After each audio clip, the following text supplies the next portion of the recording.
IPMNation.com. We're now getting an idea of how much the U.S. military's border support mission is costing. The Pentagon estimated Tuesday that the current price tag for troops recently sent to the U.S.-Mexico border is around $72 million. It's the first time the Department of Defense has put a firm number on the mission since 5,900 troops were first deployed to support Customs and Border Protection. That move came as a caravan of migrants traveled north through Mexico. President Donald Trump has said he could send up to 15,000 service members to the border, prompting analysts to predict that the final cost could end up being around $200 million. Defense Secretary Jim Mattis visited troops there last week, but said it was too early to give details about cost estimates. Some veterans and Democratic lawmakers have criticized the deployments, calling them politically motivated and a waste of military dollars.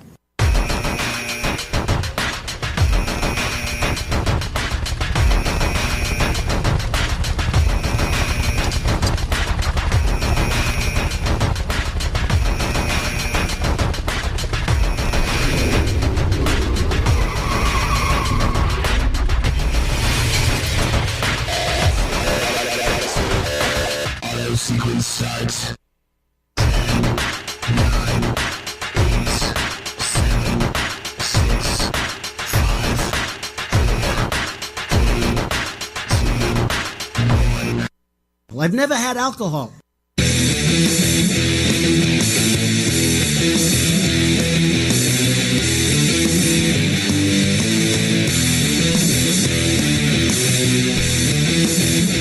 Hey, everybody, welcome. It's that time. Matt Connarton, Unleashed in the Afternoon. We are live on WMNH 95.3 FM. Coming to you from downtown Manchester, New Hampshire. Streaming at WMNHradio.org. Of course, we're also on Channel 97 Comcast if you're in the Manchester area. And on Facebook via Facebook Live on the Matt Connarton Unleashed Facebook page. It is November 21st, although it looks more like January 21st outside. 2018. It is Thanksgiving Eve. 603-250-6007 is the number to call. 603-250-6007. Because it is Thanksgiving Eve, I want to issue a disclaimer up front. I don't do Thanksgiving on the show. I don't do Christmas on the show or anything like that. I don't do, it's not like today is going to be the special Thanksgiving edition of Matt Connarton Unleashed in the afternoon. I just don't do that. So if you missed the beginning of yesterday's show, I just, a reminder for everyone, please don't call the show and ask me what I'm doing for Thanksgiving. Or attempt to share with me what you're doing for Thanksgiving or anything like that. We just don't do that here. I find those conversations just incredibly tedious. No offense. You know, if you want to ask me, if you want to have that conversation off the air, that's fine. I had that very nice conversation with Peter White earlier when he was still in the building before my show, about holiday plans and so forth, but I can't do that during the show. I know a lot of shows like to do that. Let's have a special holiday show. Let's talk about the holidays. To me, the holidays are something to be experienced. I don't mean to sound like a Grinch or a Scrooge or a curmudgeon, but the holidays are something to be experienced. They're not something to be discussed. We need not discuss holidays. And no offense. Because I love the listeners, I love the audience very much, and I genuinely, and I mean this absolutely sincerely, I love you and appreciate you tremendously. If you've even ever in your life taken 15 seconds out of your life to listen to this program, I love and appreciate you. But just a big heads up in advance, in case you're thinking about calling the show and talking about Thanksgiving. As much as I love and appreciate you, I could not care less what your holiday plans are. I just don't care. I just don't want to know. And if you tell me outside of outside of this program, I will listen politely, but I don't actually care. I don't mean to upset anybody. The show's called Unleashed for a reason, my friends. And if we're all being honest with ourselves, when you find yourself, ask yourself this question. When you find yourself in a conversation with someone about holiday plans, do you really care what they're doing with their holidays? Or do you listen politely because it's the polite thing to do in polite society? And we're all very polite. And I am unfailingly polite. But this 2-hour block, I just, there's a lot that I can tolerate, but I'm sorry. Don't call the show and tell me about how, you and the wife, you're going to see your Aunt Belinda in Davenport, Iowa. You're flying out tonight. I just don't care. And if you call and do that, I'll be tempted to hang up on you. And I don't want to do that because, again, I appreciate everyone very much. It's like I said yesterday, I used to be the co-host on a certain television show here on Channel 23, and I remember the host of the show asking me one year, you know what we should do? It was the Wednesday before Thanksgiving, and he said to me, it was my first year on the show, on that particular show, and he said, you know what we should do? We should do like a special like Halloween. We should do a special Thanksgiving thing where we and the guests, we all talk about what Thanksgiving means to us and share Thanksgiving memories. And I looked at him and I said, do we have to do that?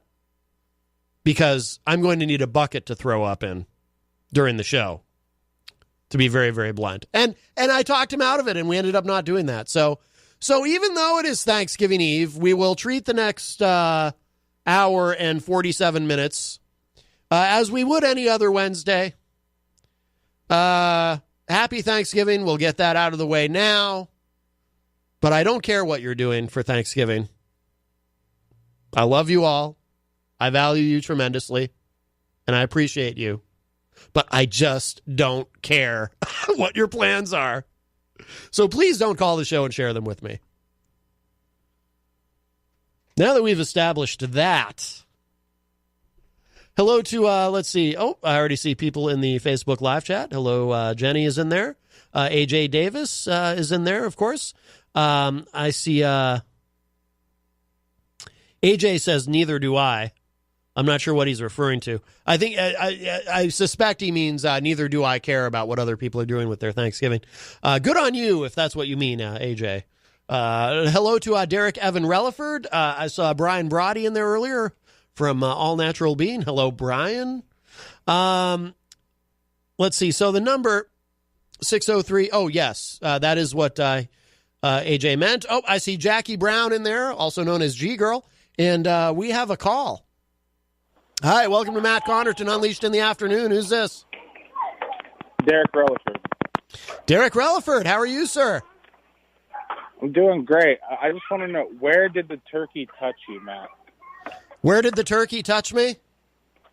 Yeah. Well, I'm not going to get You're it. upset, buddy. Derek, I can't discuss that on the air because do you want me to cry? Do you want me to cry here in front of the whole world? Is that what you're looking for? Do you want me I don't. publicly humiliate myself? Well, you know what? I'll just say this much because you asked. It touched me in a very bad place. And that's all I'm saying. That's not good, buddy. It touched me in a very bad place. And it wasn't just one turkey either. There was also say no more, man. There was some cranberry sauce involved, and I'm getting emotional just thinking about it. There was turkey. Tonight, buddy. There was cranberry sauce, and there was stuffing, and it was the most humiliating moment of my life.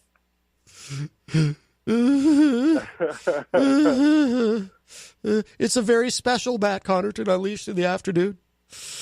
Well, now that I got you in your raw self, I listen to your show because I'm not a political guy. Yes. And I listen to your show to sort of learn things about what's going on. Oh. Teach me something real quick, and I can take the answer off the air, but what's going on, man? Politically. What's going on? What's going on? What's going on? And well, that's a big question, Derek. it is. I mean, I'm just looking for the highlights, something big. Oh, I can do that. I got something big. Yeah. All right. So you'll take your answer off the air? Yeah, I don't want to take it to a shot. I just wanted to. I just felt like, this is the first time I've ever seen that side of you. You were very, very upset. It sounded like about the Thanksgiving song, which I agree. I think that would be a boring show if you just took calls about that. So yes. I just wanted to give you some crap, buddy. Great show. I'll listen, man. All right, Derek. Thank you so much, my friend, and happy Thanksgiving. All right, all right. Bye-bye. You too, buddy. Okay. Bye-bye. Boy, I did. Yeah, there is. Yes, Derek is right. By the way, there is an underlying issue that I have with this whole Thanksgiving thing that I don't like to think about it, and it does have to do with the turkey and stuffing. And let's just say I wish there had been a little bit more cranberry sauce involved, or it might not have been as traumatic. I'm gonna leave it at that. But, yes, we can talk about it. I do have a big story to discuss. Oh, AJ Davis says Mexico deporting meme era of the caravan. I'm not sure what that means, AJ, if you can clarify that. Mexico deporting meme era of the caravan? I don't know if there's a typo. Oh, members of. Oh, Mexico's deporting members of the caravan. Where are they deporting them to? The United States? No, that wouldn't work. That wouldn't make any sense. Let's see. Jackie Brown says, hey, Matt, have a happy Thanksgiving from Massive Hustle. Yes, Massive Hustle Records, G-Girl and DZ The Gift. Great stuff. Check them out online. Hustle Report, a great radio show you can find online. Back to their countries, AJ says. Yes. Well, maybe we'll get into that, but the thing that really caught my eye is this is something very unusual. We don't typically see this. Mediaite reporting Chief Justice John Roberts condemns Trump for attacking judge who ruled against migrant policy. So this is actually related to the caravan. The Caravan of Love, as I like to call it. Maybe I'll play that later, the Isley Brothers song. Caravan of Love. That might be appropriate because, for the holidays, right? That's about as holiday-ish as I'm getting. Let's see. It is extremely rare for a Supreme Court justice to criticize a sitting president. I don't know if I think it's more than rare. Like, I can't think of when has that ever happened? I mean, I'm sure it's happened, but Justice John Roberts has just done it. In a statement put out as a response to a query from the Associated Press, Roberts condemned the comments of President Donald Trump, who yesterday blasted a Ninth Circuit Court judge who ruled against his administration's asylum policy.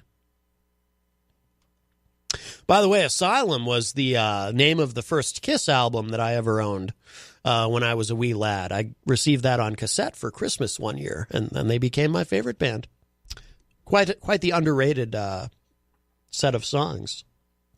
Heidi Hamer in the Facebook live chat says, Happy Turkey Day. Yes, you too, Heidi. Let's see. This was an Obama judge, Trump said, of Judge John. It's probably Tigar or something, but I like to say Tiger just because I think it's fun. So that's what I'm calling him, Judge John Tiger. Almost sounds like a porn name. We'll have to ask Frank if he knows him. Many of you won't know the reference, which is why it's important to listen every day. Every day it's important to listen. This was an Obama judge, Trump said, of Judge John Tiger, who ruled that a ban on asylum for those who cross the border illegally would be unlawful. On Wednesday, Roberts said there is no such thing in his statement to no such thing as an Obama judge. In his statement to the AP, Roberts said that the United States does not have, quote, Obama judges or Trump judges, Bush judges or Clinton judges. The Chief Justice added, and, quote, independent judiciary is something we should all be thankful for, unquote. Supreme Court justices have become more visible and vocal in recent years, bucking tradition slightly, but the Roberts statement is still an exceedingly rare public criticism of the president. Yeah, actually, you don't really hear the Supreme Court say much publicly about anything. It's incredibly rare, but I am reminded of in the year 2000. In the year 2000. Conan fans might know that reference. I've got all these obscure references today. I don't know why. Maybe because it's a Wednesday that feels like a Friday. I don't know. But I remember in the year 2000, during you remember Bush v. Gore, when, we had hanging chads in Florida and the election wasn't decided for several days. It might have been several weeks. It's all kind of a blur. But I remember Clarence Thomas came out and spoke to the media about their decision to go with W. The Supreme Court stepped in and said, no, you don't have to count those votes. Well, we're just going to let W be president. That's why, some people, when they refer back to that, they say Bush was selected, not elected. But anyway, I remember Justice Clarence Thomas came out and spoke to the media and just said, just want to let everybody know. Actually, I don't think he took any questions, but he issued a statement saying, we don't want anyone to think that this is in any way political, a conservative court siding with the conservative candidate, even though, in my personal opinion, that is exactly what it was, and in the opinion of many Americans at the time. But generally, I mean, I don't think that we really hear much out of the Supreme Court, and we're not supposed to. I mean, that's by design, right? Because they are supposed to be an independent judiciary, and they are not elected; they are appointed and confirmed. And so, in theory, I mean, they don't really answer directly to the people, right? Because it's a lifetime appointment. So they don't, I mean, whatever communicating they want to do, I guess, is done through the opinions that they write when they decide these cases, but they don't really issue statements to the media, or you don't see a lot of Supreme Court justices going on Twitter and saying things. So it's a very interesting moment that Chief Justice John Roberts, I'd throw his middle name in there, too, if I knew it. Chief Justice John Roberts, it's an interesting moment that he, that he would make this comment. But, I mean, it's not unusual, though, for Trump, obviously. Remember Judge Curiel? Trump said, I can't get this guy's Mexican. This is a Mexican judge. I can't get a fair hearing out of a Mexican judge because, I said, Mexicans are rapists, so obviously this guy's going to rule against me. I think that was in the Trump University case, right, if I'm not mistaken. And, of course, Judge Curiel, well, he's, of Hispanic descent, but he's an American.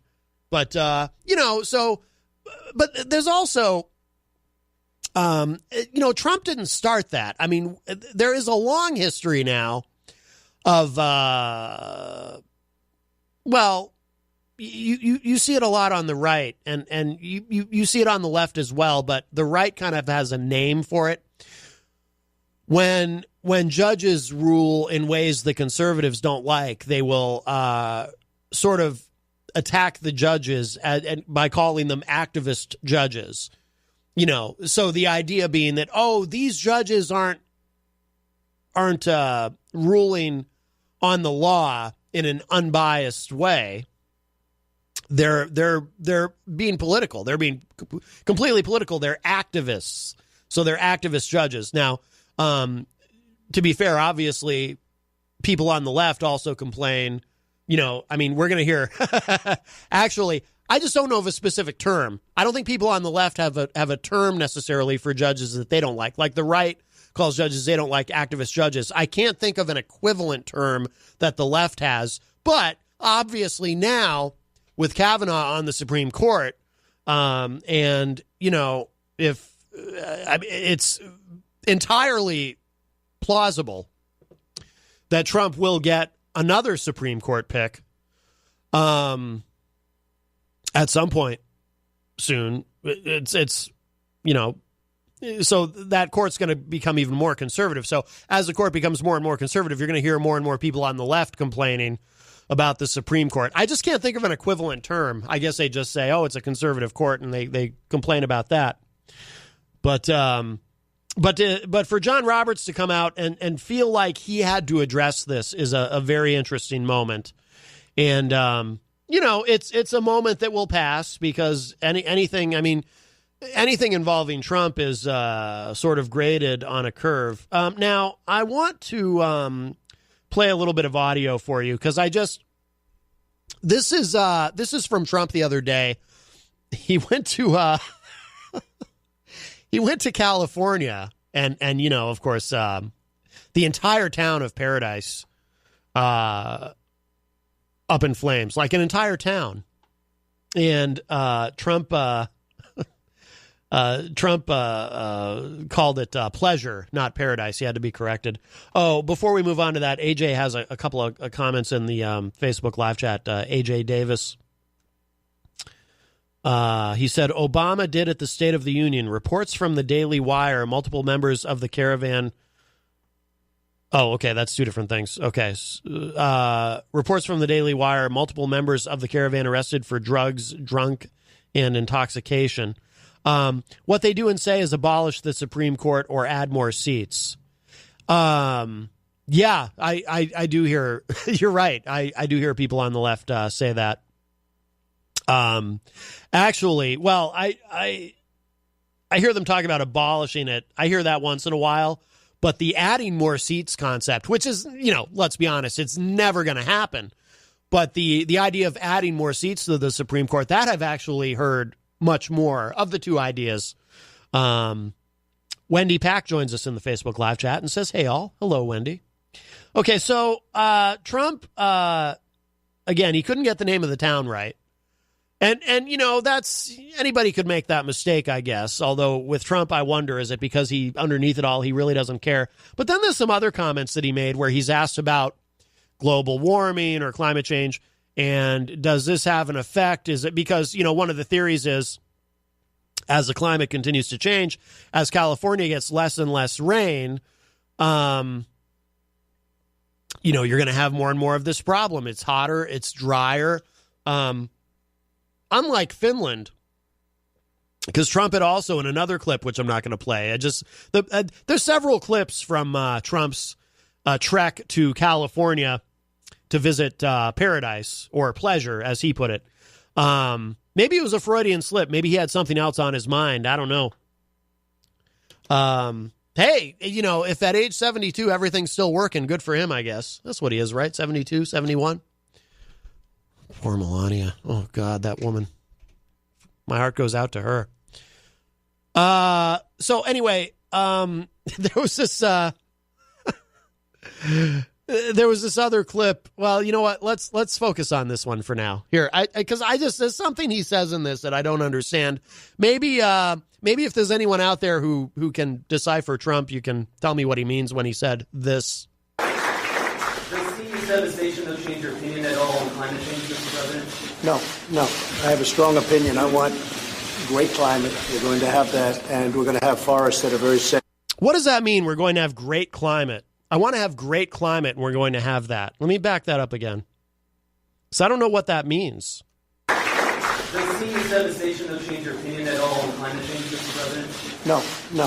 I have a strong opinion. I want great climate. We're going to have that, and we're going to have forests that are very safe. We're going to have great climate. Now, I bring this up for a very specific reason, my friends. I think there might be something to that. I don't think that's just Trump saying silly things that don't make sense. Now, granted, there's a 99% chance that that's exactly what it is because he says a lot of silly things that don't make sense. For example, this thing? Very, very large brain. He said, Donald Trump, they don't know what to do. Never happened. Very, very large brain. He said. The part where he said, he talks about the size of his brain, and then they said, he said, Donald Trump, they don't know what to do, never happened. Obviously, that's something that doesn't make any sense, grammatically or otherwise. Donald Trump, they don't know what to do, never happened. I literally don't know what that means. I just know that he said that right after talking about the size of his very large brain. So it's interesting. He talks about the size of his brain, and then he blurts out nonsensical nonsense, which literally doesn't mean anything as far as I can tell. So anyway, but that might all be a smokescreen for something more nefarious, my friends. There might be something to this. It might not just be nonsense. I want to have great climate. He might actually mean something. Now, here's what I think it could mean. And Some of you might think I'm suffering from Trump derangement syndrome, and some of you might think that I've given way to the conspiracy theorists out there in the world. And let's be honest, now that Alex Jones has been deplatformed, there is an opportunity there to occupy that space. Is it possible that Trump knows something that the rest of us don't? Oh, hello to Steve Pascucci in the Facebook live chat. Is it possible that Trump knows about, I believe it's called HARP, and I don't know what HARP stands for, but it's some sort of machine that controls the weather. Is that what Trump is suggesting? Because that's what Alex Jones and the conspiracy theorists claim, that there's a machine that can control the weather. So when Trump says, I want to have great climate, is it because he knows a way that we can have great climate? And that's exactly what we're going to have. I don't know. I mean, again, it sounds like gibberish because it sounds like it doesn't make sense. But what if there is something there? What if he is preparing us for a weather machine? Dun, dun, dun. I need to have some kind of sound effect for that.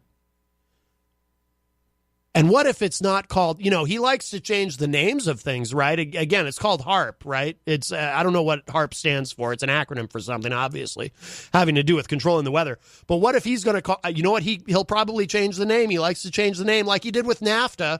It's like you take NAFTA and then you change something in there about dairy, and then you call it something completely different, because he's got to put his stamp on it. What if he calls it the Trump machine? Dun, dun, dun. And the Trump machine controls the weather. That'd be amazing. What if that's what's really going on here, my friends? Oh, we need to consider all possibilities, because the other thing he said makes no sense at all. Steve Pascucci says, great climate. The government has been working on controlling the weather, according to the conspiracy people. Steve Pascucci, is that it? Pascucci? I hope I'm saying your name correctly. You, sir.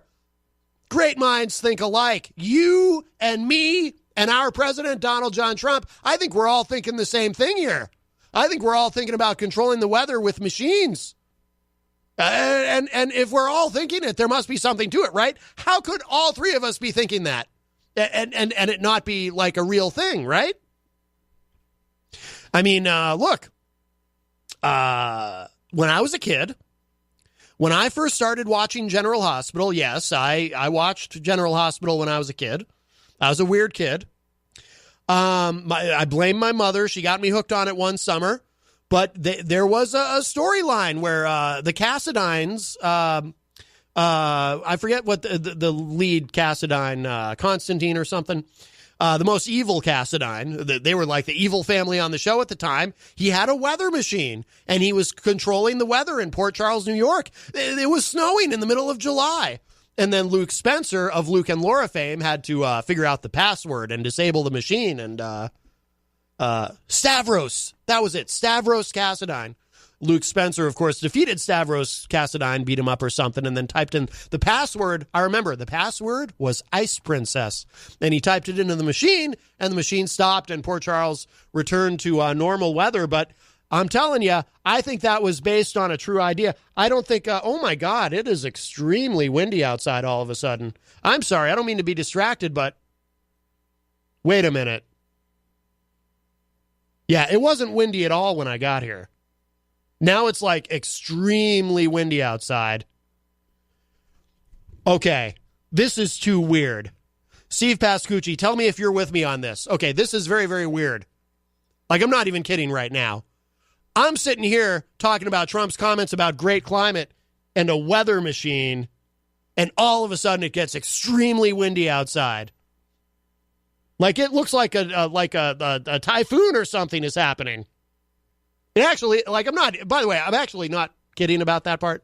Like, it really did suddenly get extremely windy out. Like, I could hear the wind, and then it's like, oh my God. No, it's like, it's windy when you look at an intersection, because I can see an intersection out here with traffic lights, and you see the traffic lights like are actually moving in the wind. Well, I'm not looking forward to leaving later all of a sudden. It's like ridiculous outside right now. Anyway, that happened while I'm sitting here talking about this weather machine. I think we're all on to something. So, anyway, or I'm insane. Or Trump's insane. I don't think he's insane. I think he's just confused. Oh, Steve Pascucci says, Trump, he sees you when you're sleeping. Okay. We were on the same page for a minute there, Steve. But now you're creeping me out. I don't want to think about, don't get me wrong. I suppose in many ways it would be an honor to be watched over by our great president, Donald John Trump, the greatest president in the history of the galaxy. I think Orrin Hatch said that once. But I got to tell you, I'm a little creeped out. I don't really want him watching me. Steve says, you missed the snow.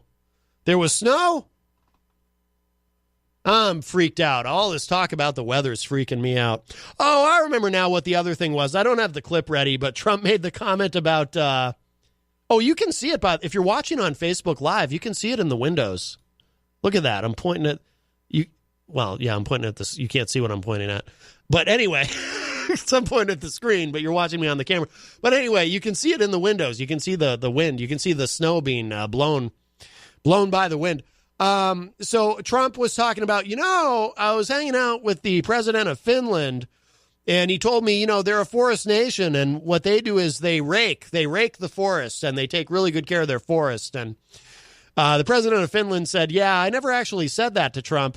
And it turns out the reason they don't have forest fires in Finland, even though they are a quote unquote forest nation, is because they get 7 times the amount of rain that we do in this part of the world. It's very, very wet there. So there's really not a lot of opportunities to start a forest fire. Like if they had Smokey Bear over there doing public service announcements and he was like, only you could prevent forest fires, the finish would be like, dude, it rains all the time. What are you talking about? And why is this weird talking bear on my screen? So that was the other odd thing with Trump and that whole thing. But, he did go to, of course, to Paradise, California, to show how much he cares. There's also video of him throwing paper towels to people who lost their homes. I made that last part up. That's a callback to the Puerto Rico. Remember, he went to Puerto Rico and he threw paper towels at people. He's such a hero. Let's see. So, speaking of climate, though, I have a related story. So this is from my favorite website and hopefully yours, rightwingwatch.org. Rick Wiles, who they refer to as an end times broadcaster. He's one of these sort of right-wing evangelical broadcasters, and I'm sure we share a lot of the same audience because, the very expensive demographic research, that we've done here on the show, we spare no expense. It tells us that, about 98.5% of my audience is, evangelical conservatives. Who knew? But, anyway, so, Rick Wiles, who's one of these right-wing broadcasters, and we've featured him many times on the show. Always interesting, the wit and wisdom of Rick Wiles. He always has fascinating theories about things. According to rightwingwatch.org, Rick Wiles sees the upside of a deadly ice age. That's right. Rick Wiles is predicting a deadly ice age, which I believe, looking outside at the wind. And but he sees an upside to it. It says here, Wiles is convinced that the Earth is about to experience a new ice age that will last for hundreds of years and wipe out a large percentage of humanity. But on the upside, it will also destroy Planned Parenthood. Well, here's the thing. And I'll play the audio in a moment from this, but this is a very interesting theory. I would assume, though, if most of humanity is wiped out, you probably wouldn't need anyone to provide a lot of reproductive services, but plus you'd need to repopulate the Earth at some point, right? So you probably, don't want people going on the pill or whatever. Okay, so let's hear from Rick Wiles, because I know what some of you are thinking. Some of you are thinking, oh, this Rick Wiles guy, he sounds crazy. And you know what? I think that too. But we have a policy here on Matt Connarton Unleashed. We like to approach these things with an open mind, and because it is the holidays, I would also like to approach this with an open heart. So let's open our hearts to Rick Wiles, and let's hear from his own mouth, however asinine his words may be, about his theory. Let's see. Okay, just waiting for this to... this is running slow all of a sudden. See, I made fun of him, and now it won't play. Just like I talked about the weather machine, and all of a sudden it's very windy. I think... here we go. Okay. Is well aware of the Ice Age, and that's why they're developing an artificial sun. They're developing artificial moons. And people here in the USA, you can laugh, mock, ridicule, all you want.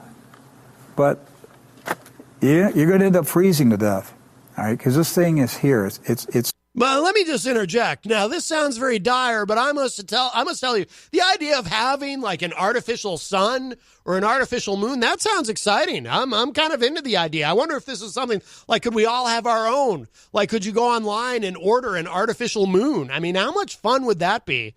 And what would be really fun is if the moon...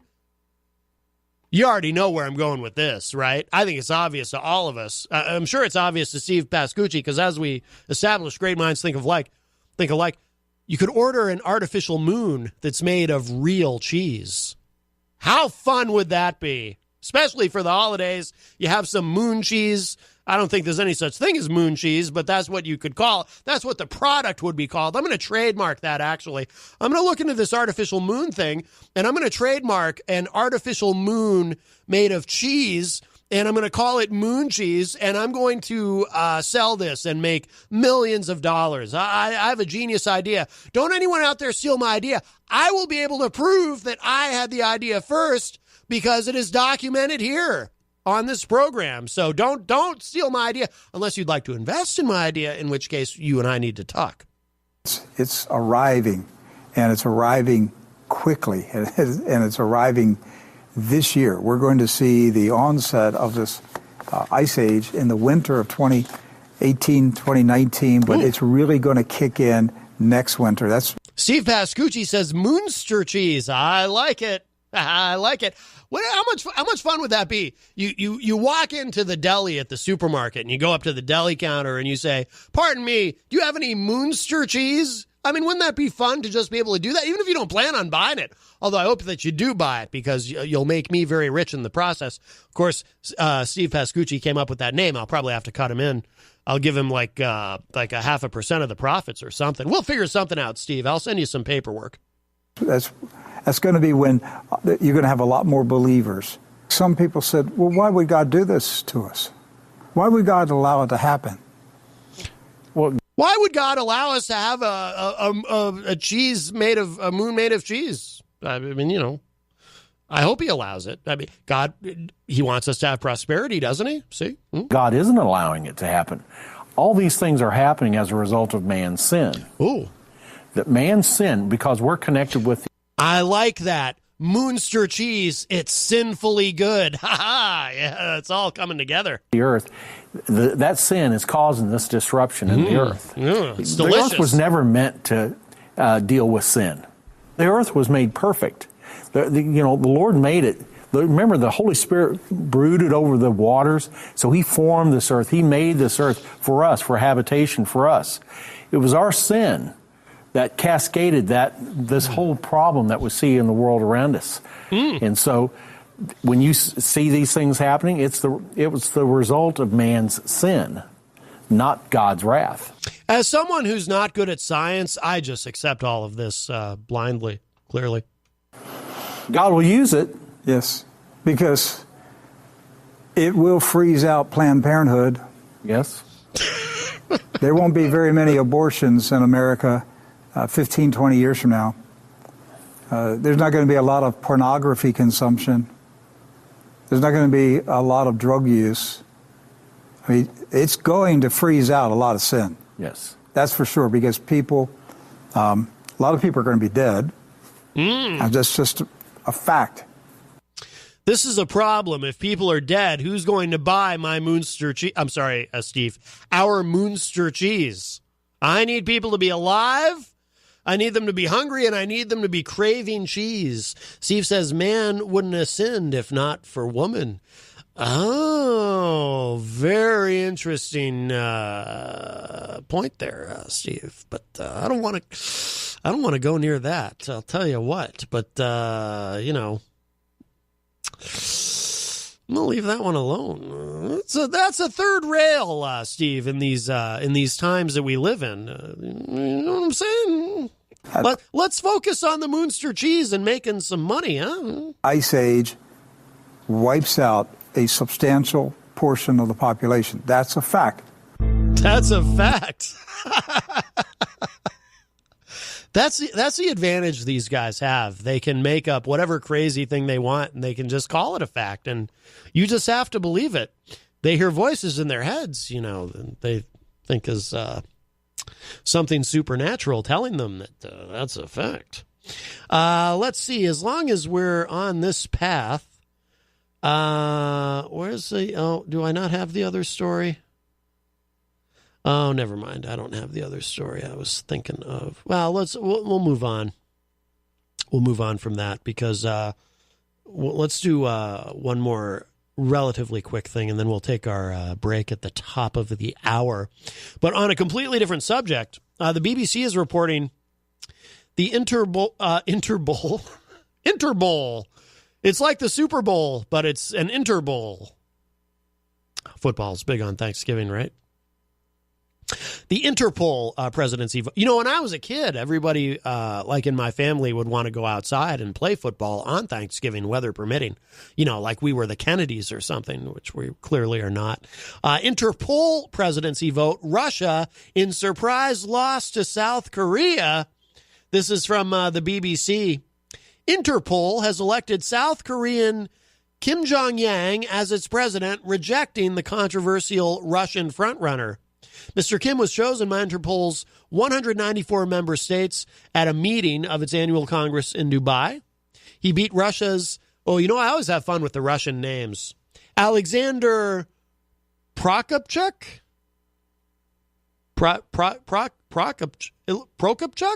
Prokopchuk?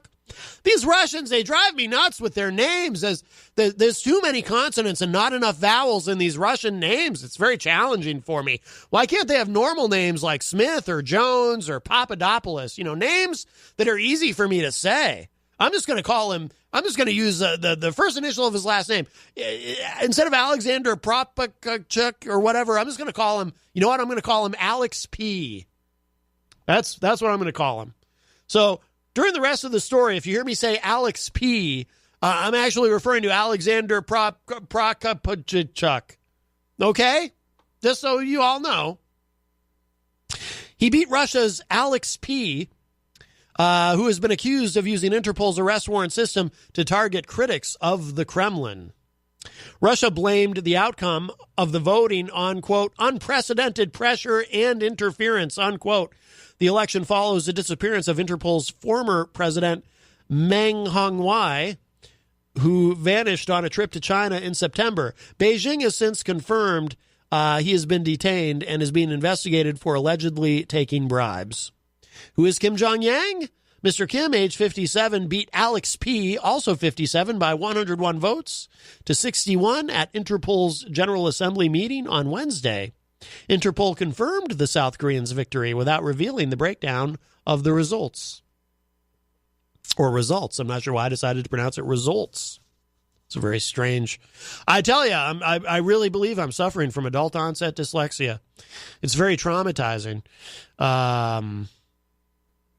Especially since I don't think there's any such thing. I think you either have it or you don't. But who knows? I could be a medical marvel and just have something new. Or maybe I'm just very confused. We'll go with the first one. I like that better. Mr. Kim is a former South Korean police officer who once served as head of police in, I have no idea how to say this, Gyeonggi? That sounds about right? That sounds like the name of a place. Gyeonggi? Sure. The country's most populous province. It's the most populous province in South Korea. Gyeonggi. Again, this also, and it's not just the Russian names that have too many consonants and not enough vowels. It's these places in South Korea that have that same problem. What is it? I mean, here in America, we know how to use the right number of vowels. Like every consonant has like vowels in it. It's very helpful. That's why English is so easy to learn. Actually, that's not true. English is technically one of the harder languages to learn because we have all these weird rules and stuff with grammar. It was easy for me to learn, but that's because I was raised here, so it seems easy. He was already senior vice president of Interpol and had been serving as acting president since Mr. Ming's disappearance. Mr. Ming, it sounds like a James Bond villain, doesn't it? Like in the third act of the movie, Mr. Ming, he thinks he's going to kill Bond, but instead he ends up revealing his entire evil plan, and then Bond escapes. That's like a staple in every Bond film. It's very strange. He will serve out the remaining 2 years of Mr. Ming's term. Although his role as president is largely ceremonial, the day-to-day running of Interpol is led by Secretary General Jürgen Stock. It does wield influence. Jürgen Stock. Now, there's a nice, simple name. I like it. And it's a strong name, too. Jürgen Stock. That sounds like a very strong person. I wouldn't mess with a guy named Jürgen Stock. That's a strong-sounding name, a very masculine name. Like if somebody came in here, if somebody came running into the studio right now and said, Matt, Jürgen Stock is looking for you, I'd be like, oh my God, I don't even know who Jürgen Stock is, but his name terrifies me. The only way this would be any more frightening is if it were Mr. Ming. If Mr. Ming were looking for me, I'd already be dead. I don't even know what I mean by that. Upon his election, Mr. Kim said, our world is now facing unprecedented changes which present huge challenges to public security and safety. To overcome them, we need a clear vision. We need to build a bridge to the future. Who is Alex P? Now, I have a feeling, and we're learning together, I did not pre-read this, I have a feeling that it's going to turn out that Alex P is buddies with a certain Vladimir P, if you know what I mean. Mr. P is a Russian general who worked for many years with Russia's Interior Ministry. While he was Interpol's Moscow bureau chief, he was accused of abusing the so-called Red Notice system, international arrest warrants, to target those who were critical of Russian President Vladimir Putin. Putin is, he's like an octopus. His tentacles are in everything. I don't know why I'm calling them tentacles. You don't call them tentacles, right? An octopus doesn't have tentacles, right? You don't call them. What do you call them? What do you call the things an octopus has? Arms? Is it like octopus arms? Arms doesn't seem right. There's no elbows. What do you call them? What do you call them in Russian? I guess that's the real question. No such accusations have been leveled at him while he has been one of Interpol's 4 vice presidents. Moscow said Alex P. would remain an Interpol vice president representing Europe and, quote, focus on strengthening the position of Interpol in the international police community and increasing the efficiency of the organization's work, unquote. Yeah. So there is more to this if you're interested. We are coming up on the top of the hour momentarily, and I do have some other things we want to get to, but I'm going to go ahead and drop that link into the Facebook live chat. Hello to Dr. Jeff Cassell, who joins us in the Facebook live chat, as well as Chuck Gosson. Hello, gentlemen. Dr. Cassell last night was a guest on Channel 23 on Mr. Hopwood's show, Ward 13, and that will be up later today on something called the YouTube. So, let's see. We'll probably we'll get one more thing in before we have to take a break at the top of the hour. I wanted to mention this because it's come out it has come to light that apparently, remember during the 2016 campaign where Trump would, during various rallies, would bask in the chantings of "lock her up," referring, of course, to former Secretary of State Hillary Rodham Clinton over the emails and whatnot. And then, and then, of course, the thing with Ivanka happens, and it's like, oops, and everything. We all know that Ivanka, it turned out, was using her private email for government stuff, and I think that's actually going to blow over pretty quickly. But in the course of all that coming out, it's also now come out, and thehill.com is reporting this, that Trump was serious about, when he said, actually, he made a comment during one of the debates. He said, if I were president, you'd be in jail. He said that to Hillary Clinton. Might have been the same debate where he called her a nasty woman. I can't remember. But I believe Janet Jackson once said you could call her Janet if you're nasty. But so apparently Trump was serious. Like, I always took all of that as bluster. Like, he's not serious about trying to put Hillary Clinton in prison. Well, apparently he actually kind of was. It's now coming out. He actually did explore having the Department of Justice prosecute Hillary Clinton. Now, thehill.com is reporting that Rudy Giuliani, who has been quiet lately, for a while it seemed like every day, every night, we were seeing Rudy Giuliani, America's mayor, on cable news, making things much, much worse for his client, Donald Trump. It was like an evening tradition. Any given evening, you could see Rudy Giuliani on Sean Hannity and on Chris Cuomo's show there on CNN, saying all kinds of things and just making things exponentially more difficult on his client, Donald John Trump. But he's been quiet lately, but he's weighed in on this and says, of course, Hillary should be investigated. The Hill is reporting today that Trump's lawyer, Rudy Giuliani, told The Hill today that Hillary Clinton should be investigated for possible obstruction of justice. Of course, she should be investigated, Giuliani said, asserting that, quote, there is plenty of evidence that Hillary obstructed justice by destroying evidence in a gross and massive way. Giuliani was referring to approximately 30,000 emails on Clinton's private server that were deleted before investigators could examine them during the probe of her actions while Secretary of State during the Obama administration. There was also that the bleaching. That's what they call it, right? Where they, get rid of things permanently, because it's very difficult to get rid of something permanently. That's in this data-driven world, all these ones and zeros. It's difficult to get rid of something permanently. Clinton's team has said that the deleted emails were personal in nature and therefore irrelevant to an investigation into alleged improper handling of classified information. Giuliani's comments came in the course of a 13-minute phone interview with The Hill that had initially been focused on the current state of special counsel Robert Mueller's investigation. Trump on Tuesday submitted written answers to questions from Mueller about Russian interference in the 2016 presidential election.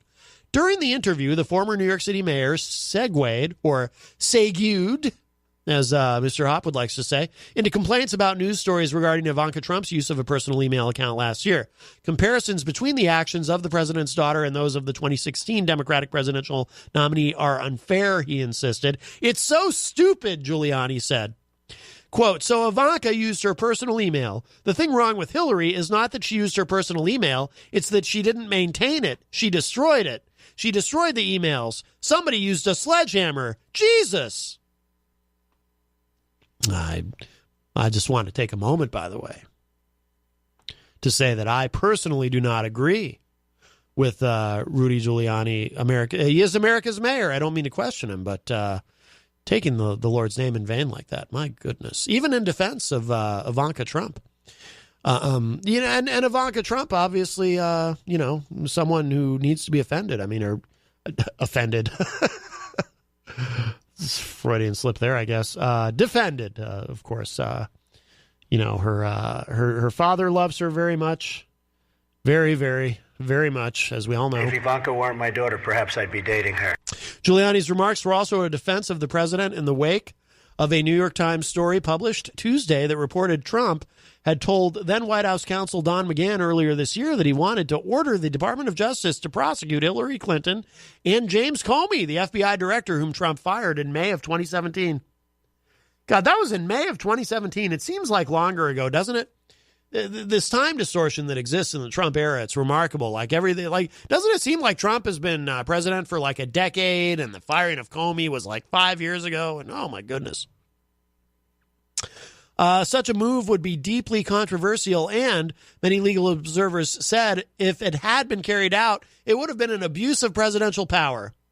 According to the Times story, McGahn pushed back against the president, saying that Trump did not have the authority to order a prosecution. He also ordered up a memo that argued that even the lesser act of requesting an investigation of political foes could prompt a serious counter-reaction up to and including impeachment. But Giuliani said he could not see any problem. He said, quote, "I don't see how a president is prevented from saying someone should be investigated when there is a public probable cause and that they committed a crime," unquote. Well, hold on a second. Now, I think what McGahn was probably getting at, by the way, the mention of Don McGahn, who has since departed the White House because the deal was he was only supposed to be there for long enough to, shepherd Kavanaugh through the confirmation process for the Supreme Court. But that his name coming up gave me a great idea of what I want to play at the top of the hour, or a little bit past the top of the hour at this point.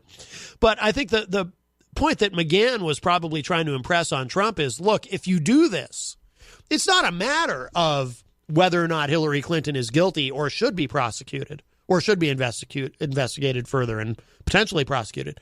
It's a matter of how this is going to look. It's going to look like you are attempting to imprison a political foe.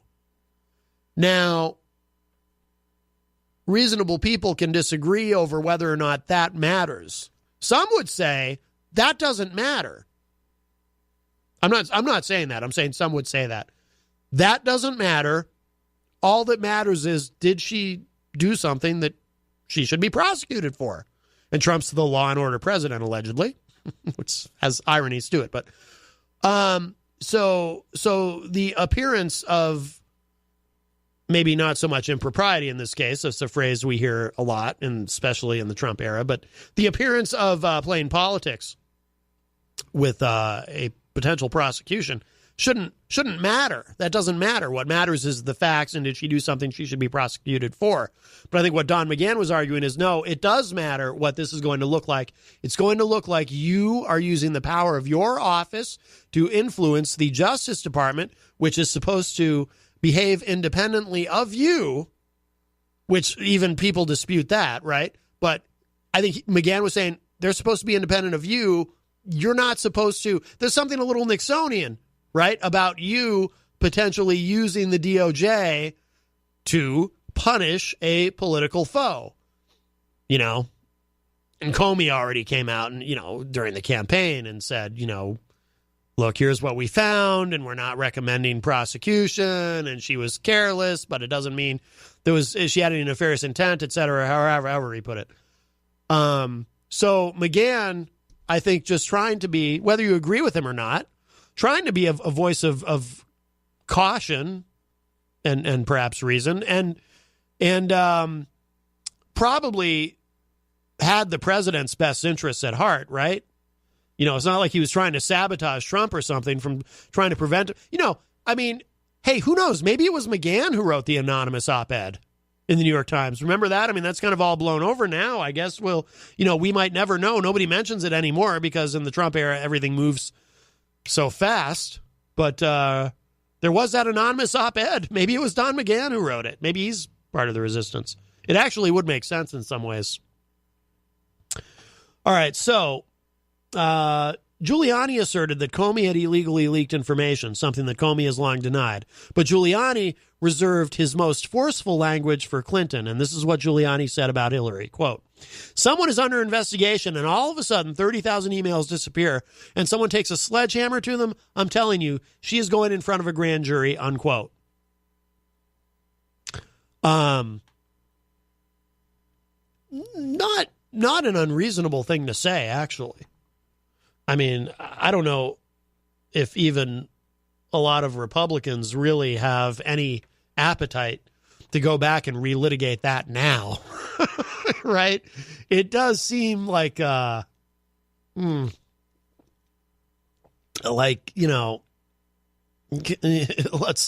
move forward. Let's stop worrying about Hillary Clinton. Unless, of course, she decides to run again in 2020, which would not shock me. So Giuliani appeared to be outlining a hypothetical situation if someone had acted in the same way as Clinton during Giuliani's own tenure as a federal prosecutor, rather than suggesting a new grand jury would be impaneled in Clinton's case. Comey ultimately found that no charges are appropriate in the investigation of Clinton's email use, though he criticized Clinton and her colleagues for having been, quote, extremely careless in their handling of very sensitive, highly classified information, unquote. By the way, I didn't at the time. I didn't really agree with. Again, I don't know that we need to relitigate this now, but at the time, I didn't agree with what Comey said. I think that's prosecutable. Just so we're clear, I'm not saying it's not. I don't know if we want to go back and do that now. On the point of whether Ivanka Trump's actions could be fairly compared to Clinton's, Giuliani pushed back against the suggestion that the president's elder daughter and senior advisor should have known about the rules governing such correspondence. Okay, I call BS on that. Of course she should have known that. Of course she should have known that. Now, we can say maybe it's not a big deal. Maybe there wasn't anything sensitive in there, no classified information leaked out as a result of it. Because I don't think she probably has access to anything super sensitive. So, is it the same thing? No.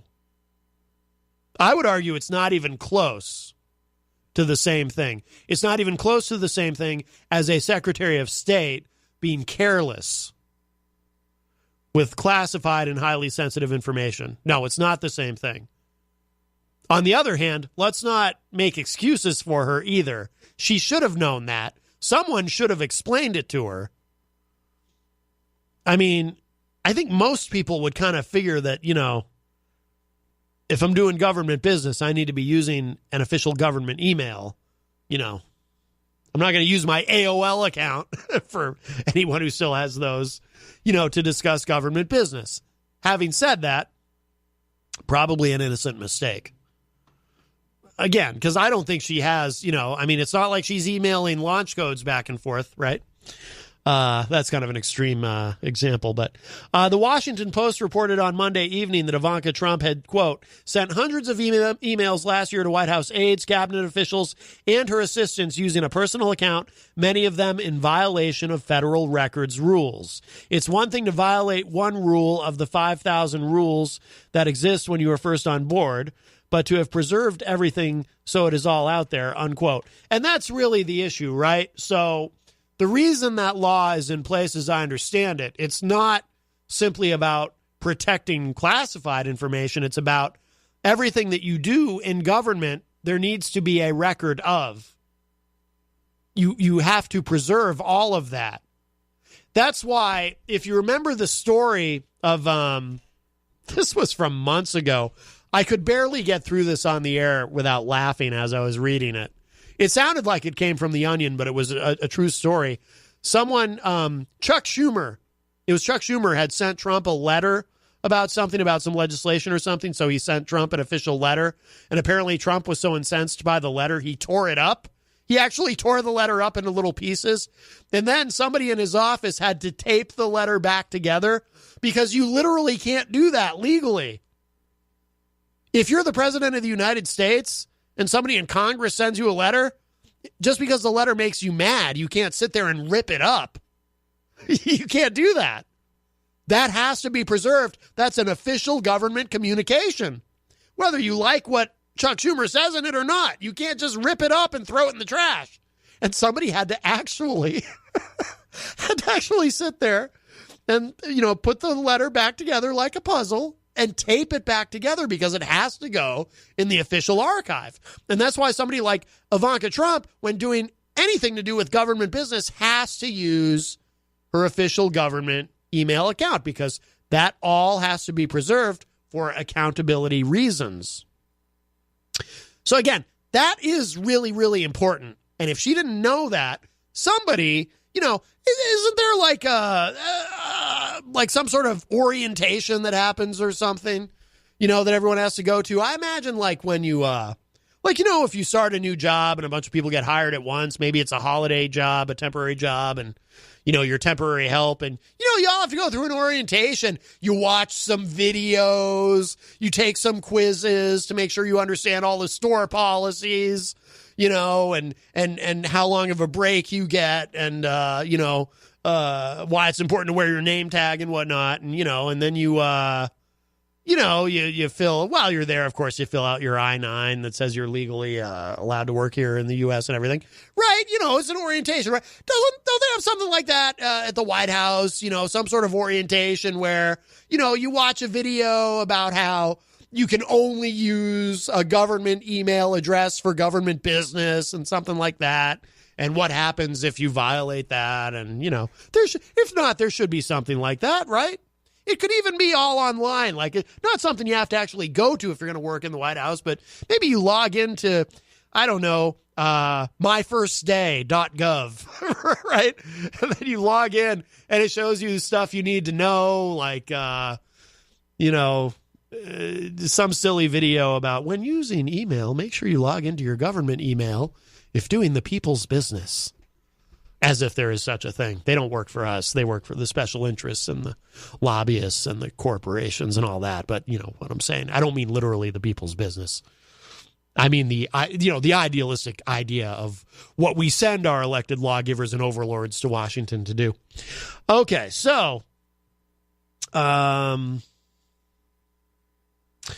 on the Mueller probe, Giuliani confirmed that it was now unlikely the president would sit for an in-person interview with special counsel's team, though he said, quote, "We are not going to close our minds 1,000% to it," unquote. Instead,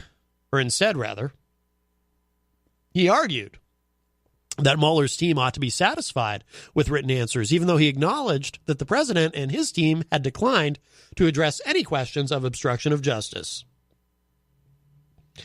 Giuliani told The Hill, quote, "We weren't going to answer any obstruction questions. We don't believe we should have to because it is all privileged communication between the president and his subordinates. It is not obstruction to fire one of your subordinates. It is not obstruction to give advice to one of your subordinates," unquote. Remember the firing of the subordinates, because it was the firing of James Comey that kicked off this whole thing. This line of argument is countered by legal experts who insist the president does commit obstruction of justice if he takes such actions with, quote, corrupt intent, unquote, for example, and intent to thwart a legitimate investigation. But Giuliani remained adamant, quote, "The president's whole approach to this has been extraordinarily disciplined, despite some of the false stories," unquote, he said, referring to the Mueller investigation as a whole. Quote, "But he is obviously very hurt personally, and I am too. It's very hard when you are accused of something you didn't do, and you know you didn't do it," unquote.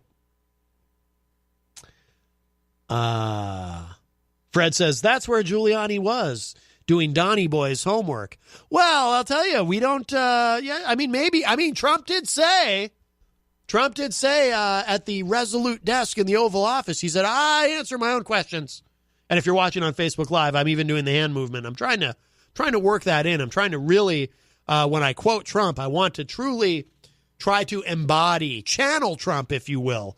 I answer my own questions. My lawyers don't answer my questions for me. Unfortunately, I don't actually do a Donald Trump impression, so instead we'll have to rely on these sound bites. Donald Trump, they don't know what to do. Never happened. I still don't know what that means. Donald Trump, they don't know what to do. Never happened. But how can I question him? He has this very large brain. He's a stable genius. Who am I, a lowly talk show host, to question the great John Trump? All right, so we are well past the top of the hour, so I'm going to play that song as promised. because I think it's apropos because his name popped up again in the news. This is from my favorite YouTuber, Don McGann. Not Don McGann. This is from my favorite YouTuber, Rocky Mountain Mike. The song is called Don McGann, and it is a political song parody. One of my favorites. Enjoy this.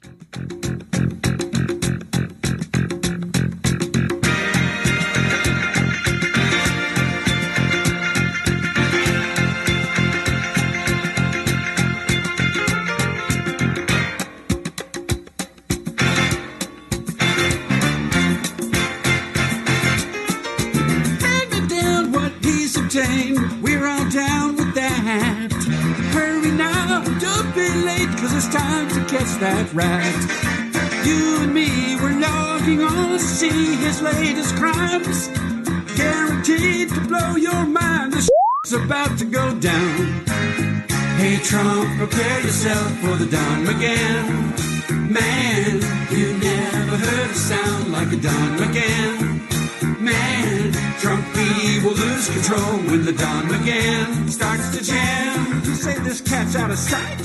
Everything he says seems to check out right. All right, there you go. A little Don McGann band. I'm going to play one more track because that was shorter than I remembered. I'm going to take a break and gulp some water. This is Matt Connarton, Unleashed in the Afternoon, and I haven't played any Rage lately. Let's do a little Rage Against the Machine, shall we? A little guerrilla radio.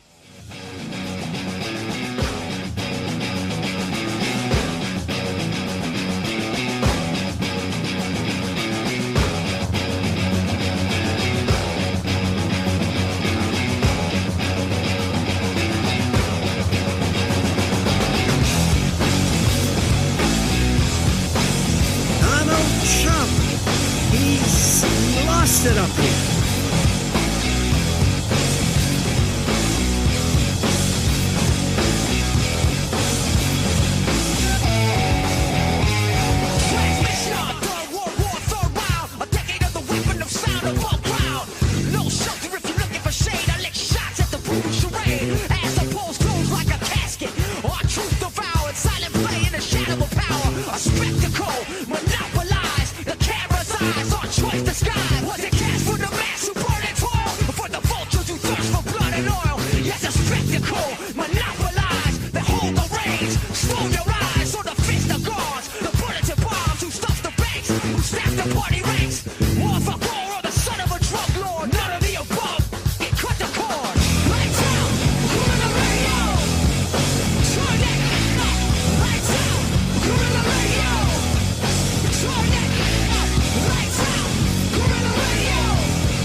sometime. What better place than here? What better time than now?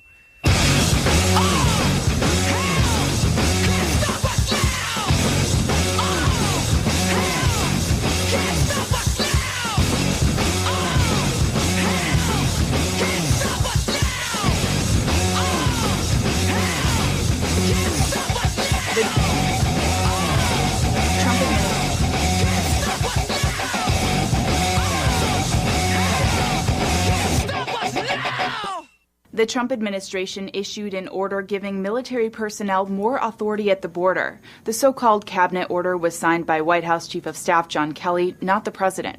It authorizes troops to defend U.S. Customs and Border Protection agents if they get involved in violence. CNN got a copy of the memo and said it allows troops to perform, quote, crowd control, temporary detention, and cursory search duties. And if they need to use force to fulfill those duties, they can. The reason that gets tricky is because an 1878 law limits the military's power to conduct police action within the U.S. It appears the order from Kelly tries to address that concern. It says troops should not, quote, conduct traditional civilian law enforcement activities such as arrest, search, and seizure. At the end of October, President Donald Trump increased the number of troops ordered to the border. The Department of Defense estimates the price tag for that mission is about $72 million. And since this is the last speech that I will give as president, I think it's fitting to leave one final thought, an observation about a country which I love. It was stated best in a letter I received not long ago. A man wrote me and said, "You can go to live in France, but you cannot become a Frenchman. You can go to live in Germany or Turkey or Japan, but you cannot become a German, a Turk, or Japanese.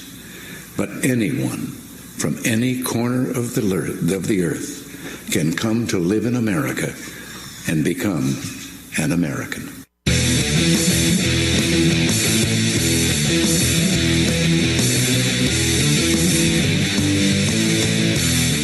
Hey everybody, welcome. It's Matt Connarton, Unleashed in the Afternoon. We are live on WMNH 95.3. We are well in to hour number 2, about 22 minutes to be exact. But it's hour number 2. We keep it loose, you know. Of course, we're on WMNHradio.org as well as Channel 97 Comcast. If you're in the Manchester, New Hampshire area, we are on Facebook via Facebook Live on the Matt Connarton Unleashed Facebook page. Steve Pascucci says, just wondering, you haven't a co-host? No, I've never had an official co-host on the show. I have various folks who I call the FOM, Friends of Matt, who kind of come and go as they please. It's a group of people to whom I've given carte blanche to pop in and out when they like. You know, occasionally Jenny will join me, or John Hopwood sometimes. John's probably in here more than anybody. Sometimes the effervescent Glenn R.J. Willett, the people's mayor, will come in, and various others. Scumpy, Peter White joins me once in a while. There's a bunch of people. So sometimes on Wednesdays we'll see the Honorable Gary S. Hopper in here. But this is interesting. So earlier in the show, in hour number 1, I played that audio for you of Rick Wiles, who said, if we have another ice age, the abortion rate's going to plummet, which, yeah, actually, he's probably right about that. As much as we might make fun of Rick Wiles and the crazy things that he says, another ice age probably would drive down the rate of abortion, but apparently the rate of abortion is already dropping, as it has been over the decades.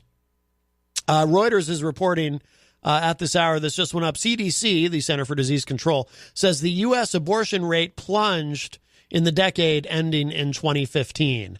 This is, I'll tell you why this is so interesting to me and why it's relevant in a minute. But it says here, a U.S. government agency said today that abortion rates among American women of all ages, fell to a decade low in 2015, which both opponents and supporters of abortion rights attributed in part to individual states' efforts to restrict women's access to the procedure.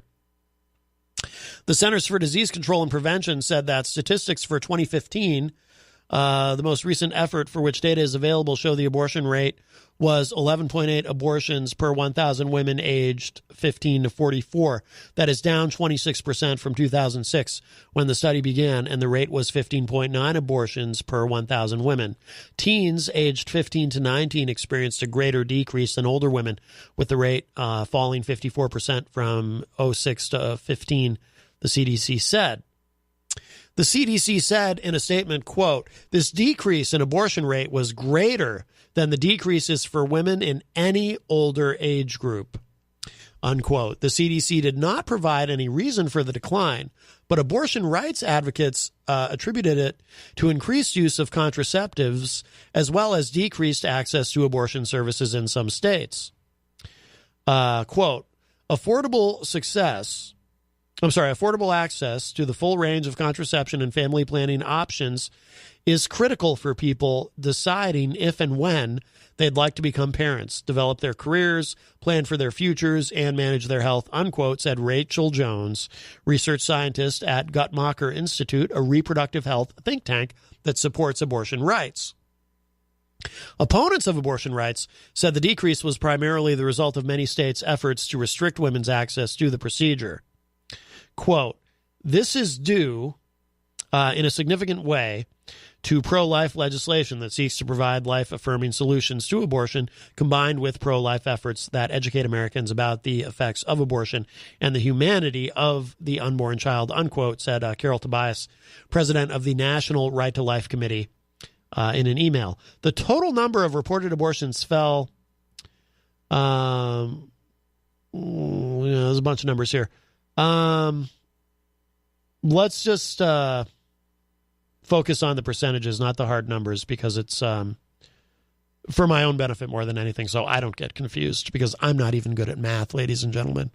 I failed college accounting the first time I took it. I'm not ashamed to admit it. Actually, I'm deeply ashamed to admit it. But so the total number fell 24% from 2006 to 2015. So by about a quarter. In 2015, there were 188 abortions per 1,000 live births, compared with 233 abortions per 1,000 live births in 2006. So that was a drop of 19%. In 2015, all measures reached their lowest level for the entire period of analysis from 2006 to 15, the CDC said of the annual study. Abortion Surveillance, United States 2015. That was the name of the study. Conservative state lawmakers are passing increasingly restrictive abortion laws in a challenge to Roe v. Wade. All right, let me stop here for a minute, and we will go through the rest of this. But this is what I say about this, and I've been saying this for many, many years. Now, I consider myself pro-choice, and the reason I use that qualifier, by the way, instead of just flatly saying I'm pro-choice, I say I consider myself pro-choice. Oh, excuse me. I think I need a gulp of water. It's because discussing a heavy subject after so much goofing around makes my throat dry, I think. I believe.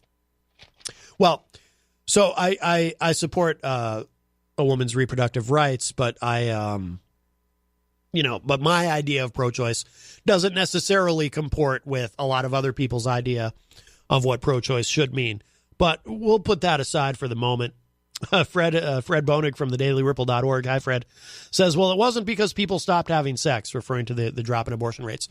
Now, I believe that the best way to reduce abortion is not the restriction of access, but rather increased access to birth control,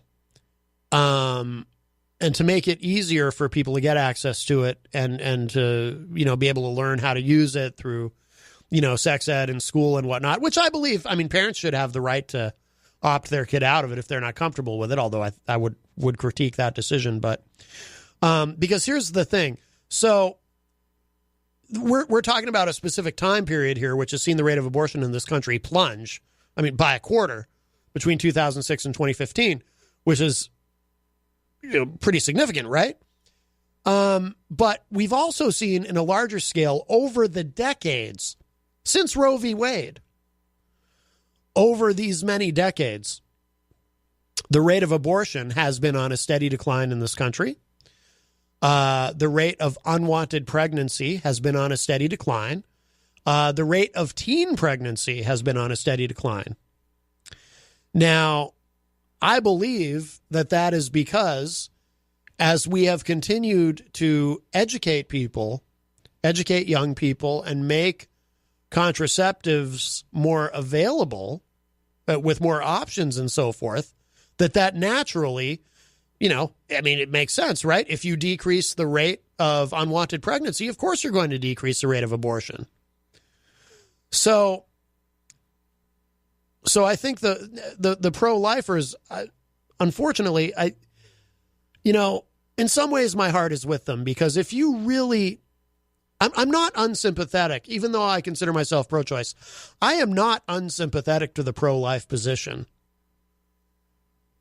Because I can kind of empathize with how if you are convinced that fetus or what will become a fetus or whatnot, if you really believe and I'm not even arguing whether you're right or wrong, but just taking this in isolation for a moment, if you really believe that is a person, that is a human life, if you really believe that, then of course the idea of those pregnancies being terminated, of course you would consider that murder, and of course that must be devastating to think about.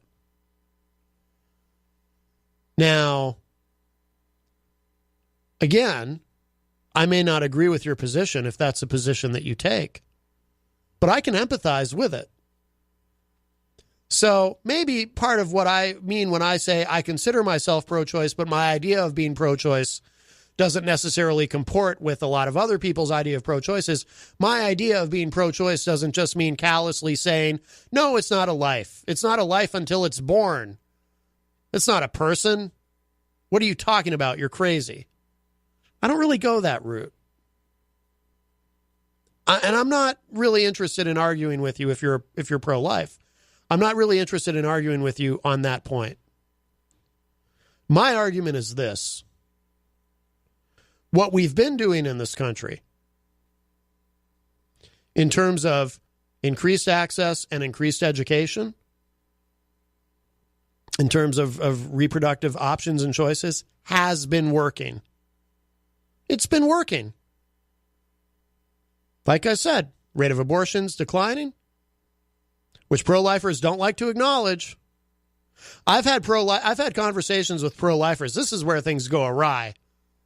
Because I try to be empathetic, but then, of course, when you're talking to someone and they tell you, well, I just don't believe that can't be true, or that's fake news or whatever, then it's difficult to have a conversation far beyond that, right? Because I've had conversations over the years with pro-lifers who look me right in the face and say, well, I don't believe that. Oh, you don't believe that? Well, here's the numbers. Here's statistics to show. The rate of abortion has been on a steady decline. I'm not saying all pro-lifers do that, but a lot of pro-lifers will look me right in the face and say, well, I simply don't believe that. That can't possibly be true. They just deny the data because the data doesn't comport with their argument, because they want you to believe that abortions are actually rising, that abortions are out of control, that, every day there's all these women. Eric Eastman is outside giving me the peace sign or the victory sign or something like that. They want you to believe that it's absolutely out of control. Now he's pointing a gun to his head. No, he's not pointing a literal gun to his head. He's doing the sign. I think he's coming in. You're welcome to come in or not. It's totally up to you. But so they want you to believe that it's out of control. And in reality, it's getting better. So my argument is, if you want to continue to cut the rate of abortion, you can have a seat if you want, Eric. You can pull up a mic. You can join me. If you want to cut down on the rate of abortion, if you want to continue that going the right way, which is less abortions, then you continue to make contraception affordable and accessible, and you continue to educate young people about that. Because just to give you an example. So Texas, I remember years ago, not that many years ago, but Rick Perry, at the time when he was still governor of Texas, he was, I think he was gearing up for his last presidential run. And he was being interviewed about, in Texas, they have this abstinence only policy. No sex ed in schools, none of that. No, we teach kids to abstain, which generally doesn't work because teenagers will do what they're going to do. And if you tell a teenager not to do something, they're probably going to do it. So Rick Perry was, and probably still is, very, very proud of his abstinence-only policy in schools. What I'm sure Rick Perry has never been proud of, but he simply won't acknowledge the reality of it, and I saw him confronted with this by a journalist who was interviewing him. Texas, with their abstinence-only policy, also at the time, and probably still does, had the highest rate of teen pregnancy of any state in the country. So apparently the abstinence-only policy, where we don't talk about sex ed, we don't talk about options in terms of birth control and whatnot, we just tell you don't do it. Apparently that doesn't work. And you end up with the opposite effect. And, of course, Rick Perry, when confronted with this, he just simply didn't accept that. Well, I don't think that's true. He simply didn't accept the data, because that's what happens. They just, if you show them something that doesn't comport with their argument, they just don't accept the data. So now I don't know, because part of what we're looking at with this thing from the CDC is I don't know how much of that now. I'm wondering how much of this is how much of this is the result of this huge plunge in abortion. How much of this is the result of continued access and education about birth control, and how much of it is in fact restrictions that have been placed successfully in some states to some degree on access to abortion. I wouldn't think that would necessarily have a huge effect, because one of the other arguments I always have with pro-lifers is, look, you can do these individual things in states, but you just, then people just go to another state. If somebody really wants an abortion, they're going to go and get one. And you're just, that's why I always say, if you were to outlaw abortion tomorrow, if you could wave some pro-life magic wand and all of a sudden abortion was completely illegal in the United States, you just drive it underground again. You'd go back to a time when, forgive me for being graphic, but this is how it would work, when a woman might perforate her uterus with a coat hanger, as horrifying as that sounds. That's what happens when you outlaw something that's been legal for decades. So you would actually create a much larger problem than you would solve. Oh, we do have some, wow, we got a bunch of Facebook Live chat activity that I've been ignoring as I got into my my thing here. Oh, Ricky Litwinkowicz is in there. Hello, Ricky. Fred says, men not leaving their body fluid inside women that don't want their baby, seems that's 100% effective. Yes, indeed. Oh, Ricky's just popping in to wish everybody a happy Thanksgiving. Hello to Vintendo. Oh, Vintendo. That's a clever name in the Facebook Live chat. That's somebody new. Fred says, unless you are poor and don't have access to transportation. Well, that's true. And that's a huge issue. Yeah, if you're poor and you don't have access, so that's a terrible situation to be in. You're too poor. You don't have access to transportation. So you can't go to another state. But because you're poor, well, now you're going to have a child. So now you're going to be a very, very poor person with a child. So that's a terrible problem as well. But again, also, I think that goes to what I was saying before about, some very basic birth control that you can get at the corner store doesn't cost a lot, and it's a hell of a lot cheaper than having a kid. So again, this is why education and access, especially for poor people, is so very, very important. And pro-lifers try to discourage it because they'll say, I actually, when I was, now coincidentally, because Eric is in the room, because Eric is Gary's co-host on Rock, Paper, Hand Grenades. When I was Gary's co-host on Rock, Paper, Hand Grenades, it was one of the first shows that we did. Janine Nodder was her name. Do you know Janine? Janine Nodder was on the show, and she seems like a very nice woman, so I'm not saying this to pick on her. But we were discussing this very issue, and I was saying, doesn't it make more sense to make sure kids have access to these options and understand their options and have this education than to not do that, and then they go and do whatever they're going to do and get pregnant? And Janine said to me, well, the only reason this even happens to begin with, all this unwanted pregnancy, is because people keep talking about it. It's out of sight, out of mind. If people didn't talk about sex, teenagers wouldn't be thinking about it.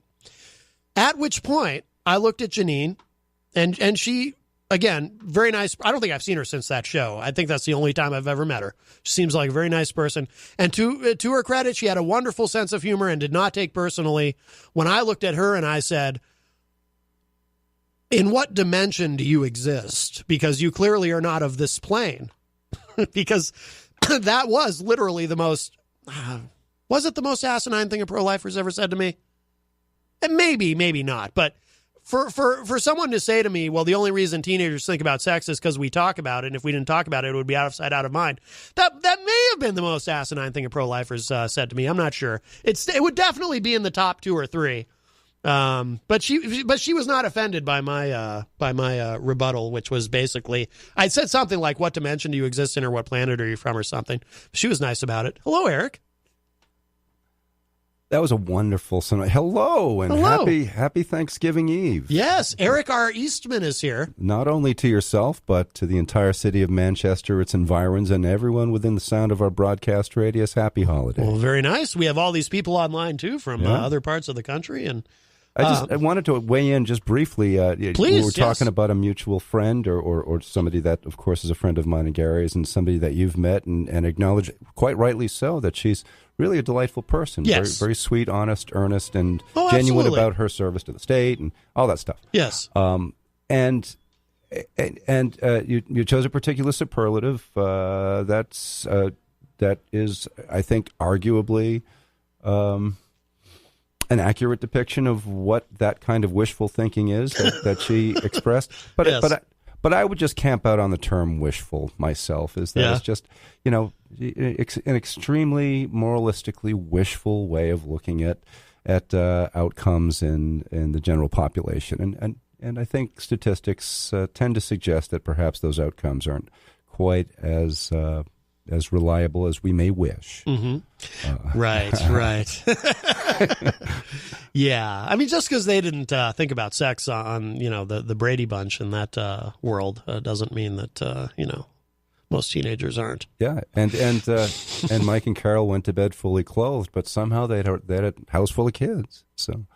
Well, actually, I don't know how that happened. Well, actually, though, we do know how. Which they did not produce mutually. Right. They had no children of their own. That's true. Yeah. That's true. So who knows?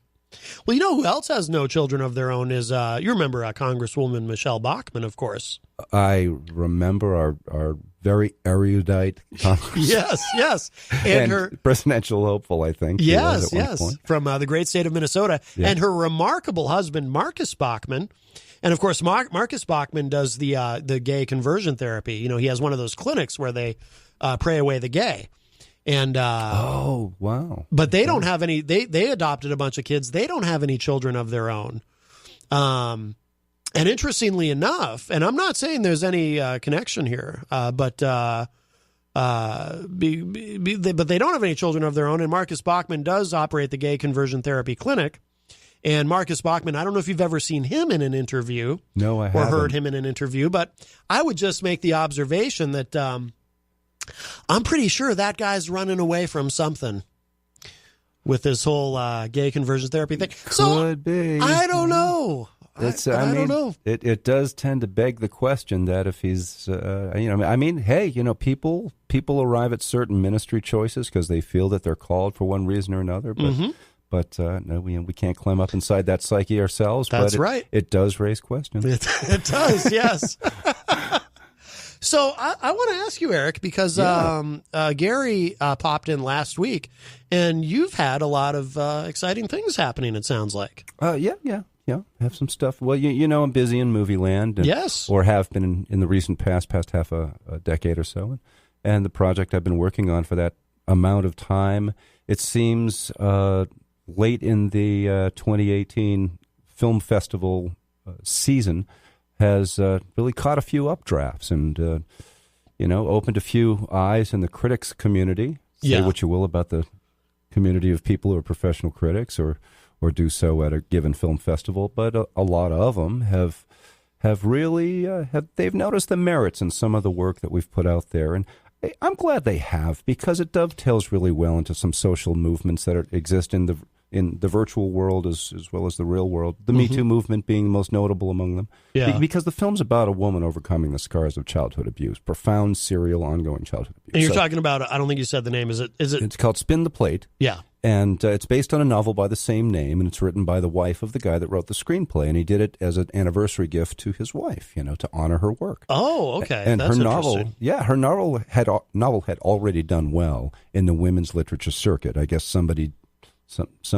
in their ivory tower relegated it to women's literature. Yeah. It was about a woman. Yeah.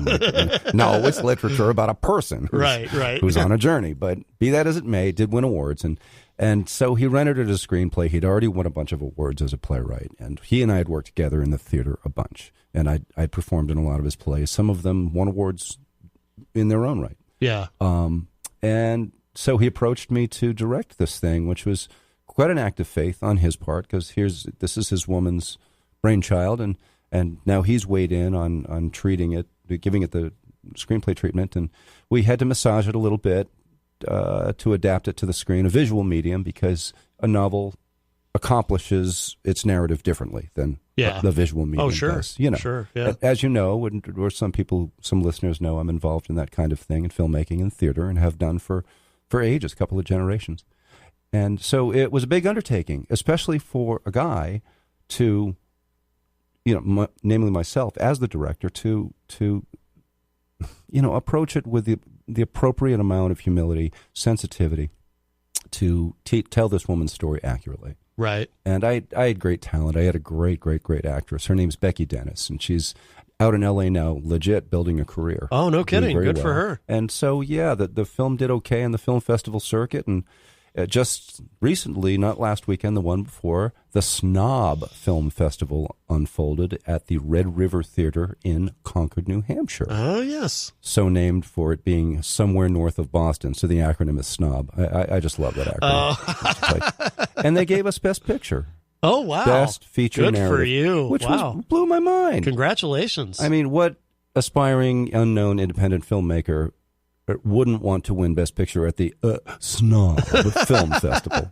So that's really cool. That's what's Good been for going you. down, and it's really been very special. Are you in the film, or do you strictly I make a direct, cameo as a guy at the Swan Boats down on the Common, the Boston Common, walking by our lead actress, and I bump her shoulder. No kidding. I had to make my little Stephen King cameo. That's cool. No, it's been a neat ride, and we've picked up some accolades, and we're going to see what we can do with all that, and maybe parlay it into a bigger budget for another film. Yeah. Now, how can people see it? It's going to be on Amazon and Netflix soon enough. You can see the trailer online. It's a Spin the Plate trailer. Do a search for that. Okay. Vimeo, Vimeo.com is a great host site for that kind of thing. Yeah. High quality video. Yeah. More so than YouTube, I guess. Oh, in yeah. general. Definitely. So, but it'll be coming up, and there's some buzz online about Spin the Plate, so you can bounce around, do some searches. Yeah. It's a homegrown, shot more than 51% in New Hampshire, so, it's homegrown. Yeah. Yeah. Are your nails painted? Yeah, they are. Aren't they pretty? I thought so. Yeah, it's nice. So you and I have something in common, because when I used to play in bands, one of the bands I played in, I would occasionally paint my nails black. Yeah. Are your nails black? There's a chartreuse. I'm just going with it. See, I did some drag over the Halloween season, and for some reason the mood just stuck. I was like, I'm going to stick with this until it gets old or freaks somebody out sufficiently. But there's a point in life where you gotta, as long as you're not hurting anybody or putting them off their game. Yes. You got to do what makes you happy, and I'm a lunatic artist as it is anyway. And so, I've got no compunction about a little gender blending here and there. Hey, even Rudy Giuliani, America's mayor and counsel to our president, Donald John Trump. I'm sure you've seen the video of from like 10 years ago. I think it was for a charity thing where Rudy's in drag. And is it? No, I haven't seen it. You've never seen this? No. Oh yeah, it's on. That's great. It's on YouTube. I think it's from like 2005 or 2006. Giuliani's in drag, and they do this bit where Trump makes a pass at her or him, but doesn't realize it's. That's brilliant. Yeah, it's so great. Well, good on Rudy. I don't always agree with his policies and whatnot, but me neither. I really don't. But I got to tell you that the heavy-handed gentrification and whatnot of Times Square did pay off from a commercial standpoint. I was down there a couple of weeks prior to the Snob Festival for another film festival in New York. Oh, okay. Screening us. Oh, wow. In New York. Woohoo.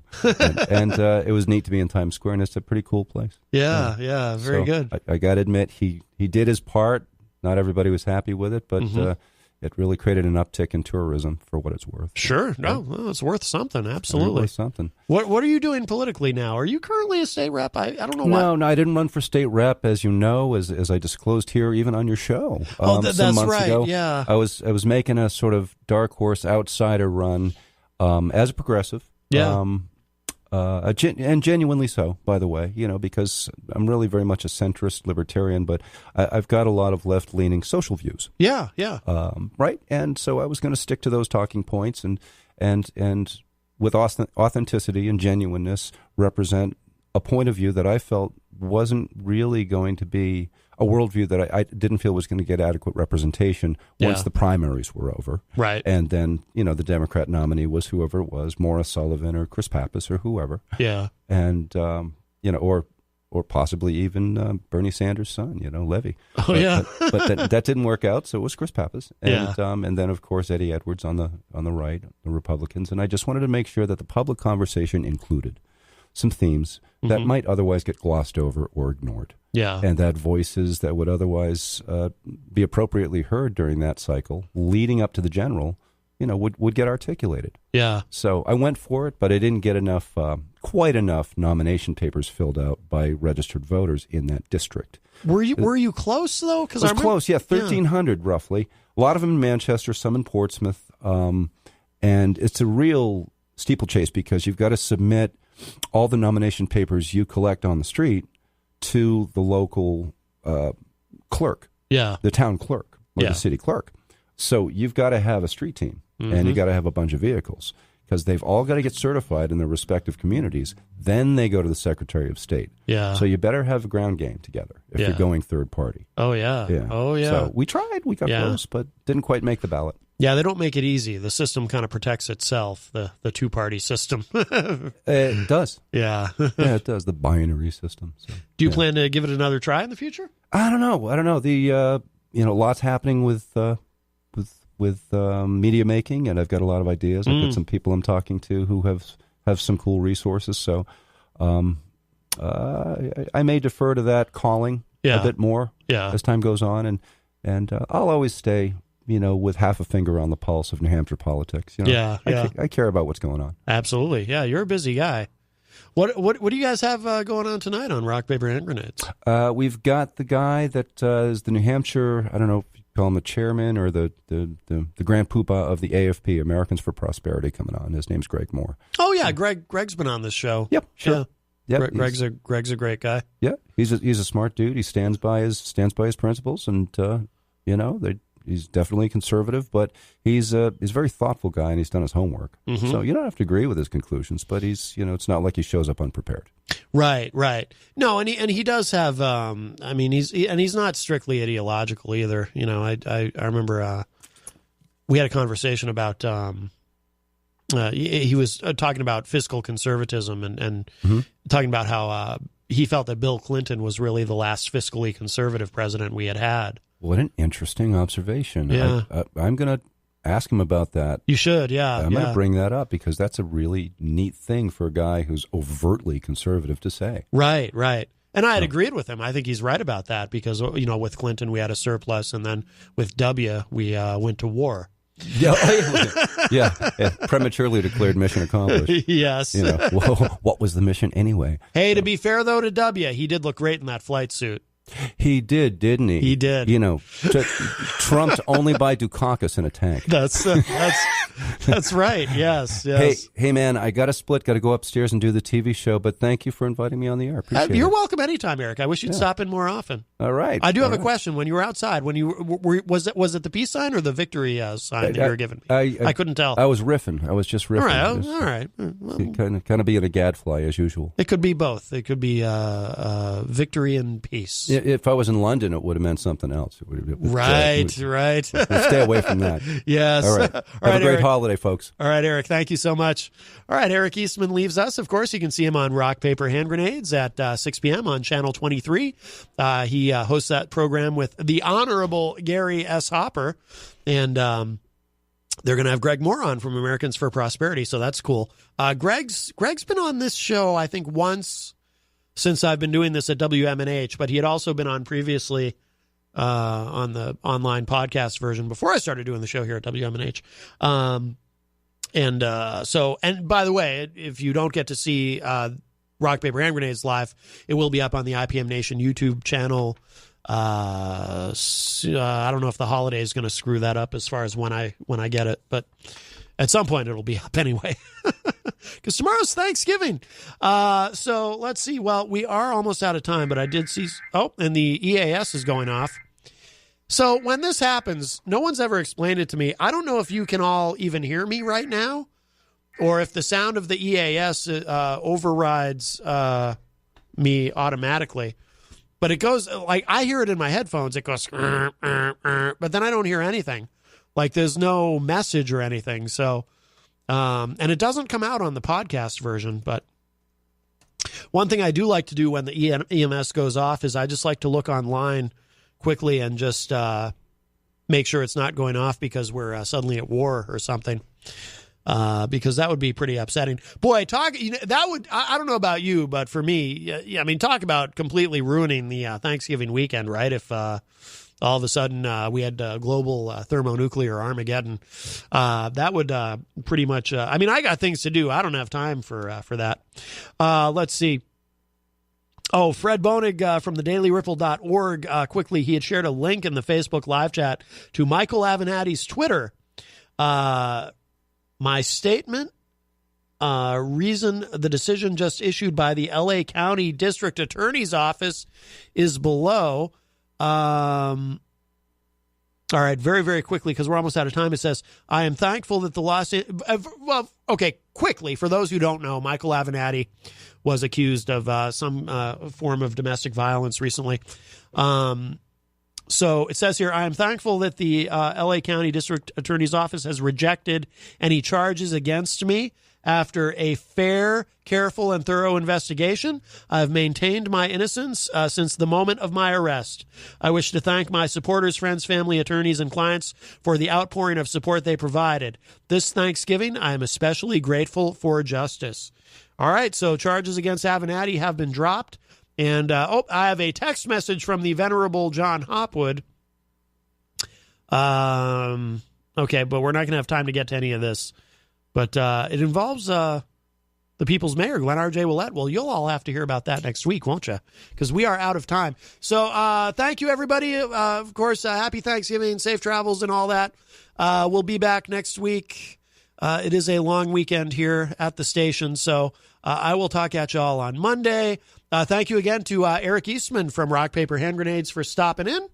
Always nice to chat with him, and we wish him continued success. And thank you to everybody in the Facebook Live chat today. And thank you to Derek Evan Relaford for calling in earlier, even though he made me cry. And if you don't know what I'm talking about, you'll have to go back and listen to that part of the show. It will be up in just a little bit at WMNHradio.org, or you can always review the tape on Facebook, on the Matt Connarton Unleashed Facebook page. Please like the page if you haven't done so already. I will be thankful for that. All right, that's it for now. We're out of here. I'll talk at you all on Monday. Bye, everybody.